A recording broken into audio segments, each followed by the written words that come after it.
तो जय हिंद प्यारे साथियों, आपका स्वागत है अपने ही यूट्यूब चैनल में।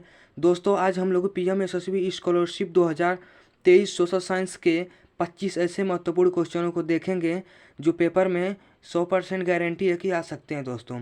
और आपको पता है, योगा का 29 सितंबर को पेपर है। मात्र हमारे पास अब 9 दिन ही बाकी हैं और बेहतर तैयारी के लिए आप जुड़ जाइए। 9 दिन में बहुत ही बेहतरीन क्वेश्चनों को हम देखेंगे दोस्तों।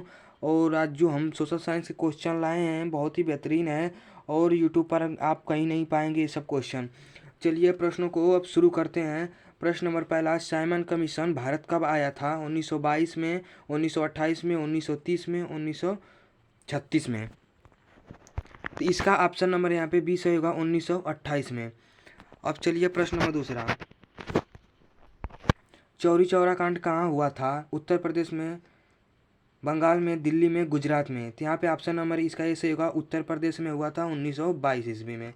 अब प्रश्न नंबर तीसरा है, सूची 1 का सूची 2 में मिलान करें। तो हमने आंसर लिख दिए हैं। आप पर एक क्वेश्चन छोड़ते हैं, इसका मिलान करके कमेंट में ज़रूर बताइएगा दोस्तों। अब चलिए प्रश्न नंबर चौथा, अर्थशास्त्र का जनक किसे कहा जाता है? एडम स्मिथ, चाणक्य, मार्शल, इनमें से कोई भी नहीं। तो इसका यहाँ पे ऑप्शन नंबर ए से होगा, एडम स्मिथ। अब प्रश्न नंबर दूसरा, प्रश्न नंबर पाँचवा, दो देशों के विकास की तुलना करने का बेहतर उपाय कौन सा है? औसत आय, कुल आय, सकल आय, इनमें से कोई नहीं।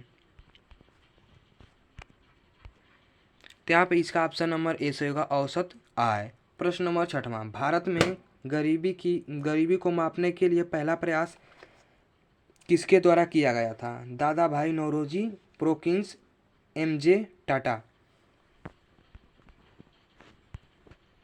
तो यहाँ पे इसका ऑप्शन नंबर ए से होगा, दादा भाई नौरोजी।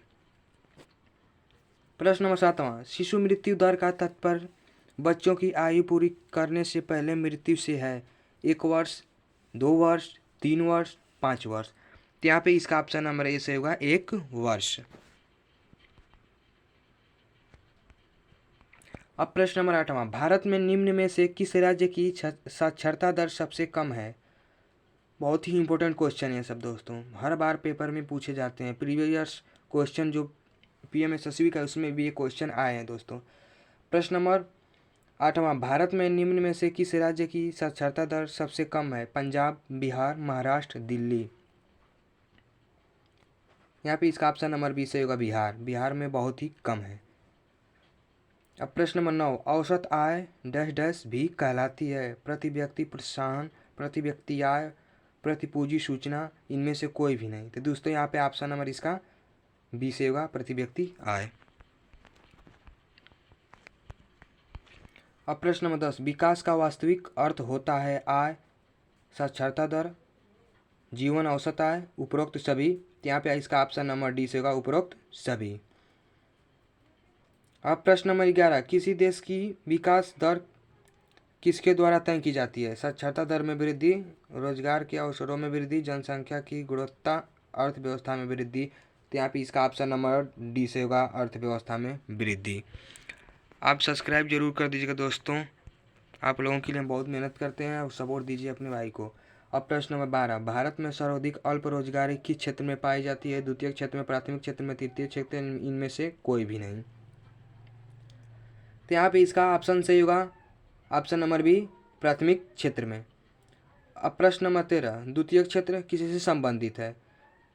निर्मित वस्तुओं से, अर्धनिर्मित वस्तुओं से, कच्ची वस्तुओं से, कृषि वस्तुओं से। तो दोस्तों यहाँ पे ऑप्शन नंबर इसका ए से होगा, निर्मित वस्तुएं। अब प्रश्न नंबर 14, भारतीय अर्थव्यवस्था की विशेषता है? आय में समानता, गरीबी में कमी, बेरोजगारी में कमी, कम प्रति व्यक्ति आय। तो यहाँ पे इसका ऑप्शन नंबर डी से होगा, कम प्रति व्यक्ति आय। अब प्रश्न नंबर 15, मिश्रित अर्थव्यवस्था वाला राष्ट्र है? चीन, भारत, जापान, फ्रांस। तो ये सोशल साइंस के बहुत ही महत्वपूर्ण क्वेश्चन है, तो इसका भी ऑप्शन नंबर यहाँ पे बी से होगा, भारत। प्रश्न नंबर 16, प्रथम पंचवर्षीय योजना किस वर्ष प्रारंभ हुई? 1947 में, 1951 में, 1948 में, 1950 में। तो इसका यहाँ पे ऑप्शन नंबर बी से होगा, 1951 में। अब प्रश्न नंबर 17, राष्ट्रों के बीच वस्तुओं का मुक्त व्यापार कहलाता है निजीकरण, उदारीकरण, वैश्वीकरण, उपरोक्त सभी। तो यहाँ पे ऑप्शन नंबर इसका 20 होगा उदारीकरण।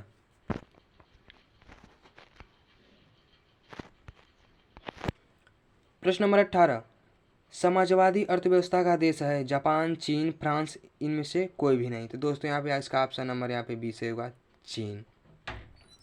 अब प्रश्न नंबर 19, निम्न में कौन सा मानव निर्मित संसाधन है? लाल, थोड़ा प्रश्न गलत है, चलिए इसको छोड़िए, आगे बढ़ते हैं। प्रश्न नंबर 20 को देख लेते हैं।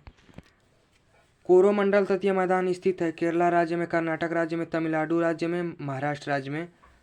तो यहाँ पे इसका ऑप्शन नंबर सी से होगा तमिलनाडु राज्य में। प्रश्न नंबर 21, मृदा अपरदन के लिए जिम्मेदार मानव कारक क्या है? हरे चारागाहों की अत्यधिक चराई, वनों की कटाई, भूमि की अत्यधिक सिंचाई, उपरोक्त सभी। तो यहाँ पे ऑप्शन नंबर इसका डी से होगा उपरोक्त सभी। सभी प्रकार से मृदा का अपरदन होता है, यानी कि मृदा की हानि होती है। प्रश्न नंबर 22, चिपको आंदोलन किस राज्य में हुआ था? बहुत ही इंपॉर्टेंट है चिपको आंदोलन। ये पेड़ों की कटाई के लिए हुआ था। तो बिहार में हुआ था, गुजरात में, पंजाब में, उत्तराखंड में, किस में हुआ था? इसका ऑप्शन नंबर डी से होगा यहाँ पे उत्तराखंड में। उत्तराखंड में ये आंदोलन हुआ था।